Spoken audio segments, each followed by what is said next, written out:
2 വർഷം നീണ്ട ചോരക്കളിക്കും മനുഷ്യന്റെ ദുരിതങ്ങൾക്കും ശേഷം ഗാസ മുനമ്പിൽ സമാധാനത്തിന്റെ സൗഗന്ധിക പൂക്കൾ വിടരുകയാണ്.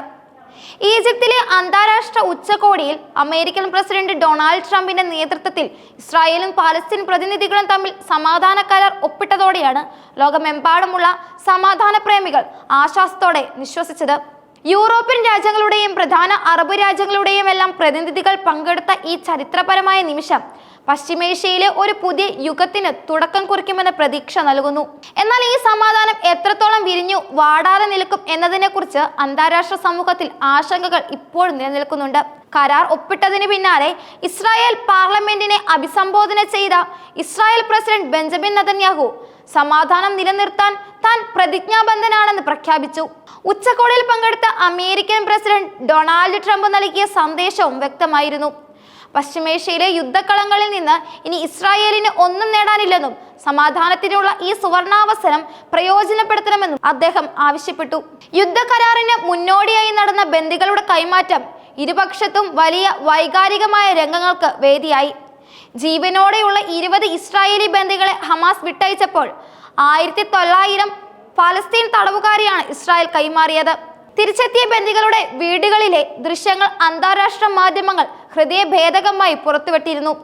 ജീവിതത്തിനും മരണത്തിനുമിടയിലെ നേർത്ത വിടവിലൂടെ ജീവിതത്തിലേക്ക് നുഴഞ്ഞു കയറിയവരുടെ ആനന്ദ കണ്ണുനീരും ഇനി ഒരിക്കലും കാണില്ലെന്ന് കരുതിയവരെ നെഞ്ചോട് ചേർക്കാൻ കഴിഞ്ഞ അച്ഛനമ്മമാരുടെയും ഭാര്യമാരുടെയും കുഞ്ഞുങ്ങളുടെയും വികാര നിർഭരമായ നിമിഷങ്ങളും ലോകമെമ്പാടുമുള്ള യുദ്ധക്കെടുതിയുടെ മനസ്സിനെ പൊള്ളിക്കുന്നതായിരുന്നു.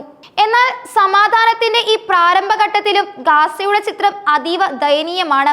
തരിശായി തീർന്ന ഗാസയിലേക്ക് തിരിച്ചെത്തിയ നാട്ടുകാരുടെ കാഴ്ചകൾ യുദ്ധം ഒരു ജനതയെ എത്ര പതിറ്റാണ്ട് പിന്നോട്ട് വലിക്കുമെന്നതിന്റെ ഉദാഹരണമാണ്.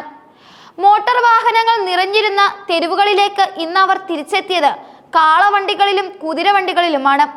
പിറന്നു പുലർന്ന വീടുകൾ, സ്കൂളുകൾ, കളിയിടങ്ങൾ എന്നിവയെല്ലാം ഇന്ന് വെറും മൺകൂനകളായി മാറിയിരിക്കുന്നു. എല്ലാം നഷ്ടപ്പെട്ട് എങ്ങോട്ട് പോകണമെന്നറിയാതെ നിൽക്കുന്ന ജനതയുടെ നെടുവീർപ്പുകൾ ആഗോള സമൂഹത്തിൽ ഉറക്കം കെടുത്തുന്നതാണ്. ഏതൊരു യുദ്ധത്തിന്റെയും യഥാർത്ഥ ഇരകൾ അവിടുത്തെ കുഞ്ഞുങ്ങളാണ്. ലോകത്തെ ഏത് കുഞ്ഞുങ്ങളെയും പോലെ സമാധാനപൂർണമായ ജീവിതത്തിന് ഈ കുഞ്ഞുങ്ങൾക്കും അവകാശമുണ്ട്. ഗാസയിലെ പുതുജീവിതം തളിർക്കാൻ ഈ സമാധാന കരാർ കൃത്യമായി പാലിക്കപ്പെടുന്നുണ്ടെന്ന് അന്താരാഷ്ട്ര സംവിധാനം ഉറപ്പിക്കേണ്ടതും അത്യാവശ്യമാണ്. കരാറിലെ പ്രധാന വ്യവസ്ഥകളിലൊന്ന് തീവ്രവാദ സംഘടനകളെ നിരായുധീകരിക്കുക എന്നതാണ്. എന്നാൽ ഇസ്രായേൽ സേന ഒഴിഞ്ഞ പലയിടങ്ങളിലും ഇപ്പോൾ തന്നെ ഹമാസ് സേനയും പ്രാദേശിക പോരാളികളും തമ്മിൽ സംഘട്ടനങ്ങളും കൂട്ടക്കൊലകളും നടക്കുന്നതായി വാർത്തകളുണ്ട്.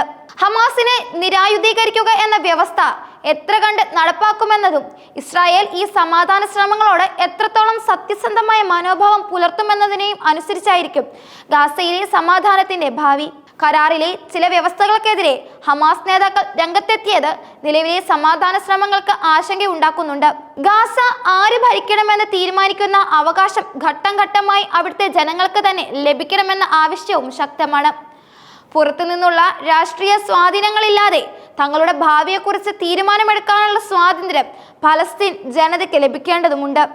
ശാശ്വത സമാധാനത്തിനുള്ള ഏക വഴി ഇരു കൂട്ടരും പരമ്പരാഗതമായി തുടർന്നു പോരുന്ന വംശീയ വിദ്വേഷം പൂർണ്ണമായി വെടിയുക എന്നതാണ്.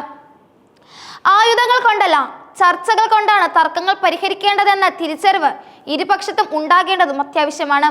പ്രസിദ്ധ ശാസ്ത്രജ്ഞനായ ആൽബർട്ട് ഐൻസ്റ്റൈൻ്റെതായി അറിയപ്പെടുന്ന ഒരു ഉദ്ധരണിയുണ്ട്. 3ാം ലോകയുദ്ധത്തിൽ ഏതൊരായുധങ്ങൾ ഉപയോഗിക്കുമെന്ന് എനിക്കറിയില്ല, എന്നാൽ 4ാം ലോകയുദ്ധത്തിൽ കല്ലും വടിയുമായിരിക്കും. യുദ്ധാനന്തര സർവനാശത്തെക്കുറിച്ചുള്ള എക്കാലത്തെയും മികച്ച വാചകമാണിത്. ഒരു യുദ്ധത്തിലും ആരും ജയിച്ചിട്ടില്ല എന്നത് ചരിത്രമാണ് സാക്ഷിയാകുന്നത്.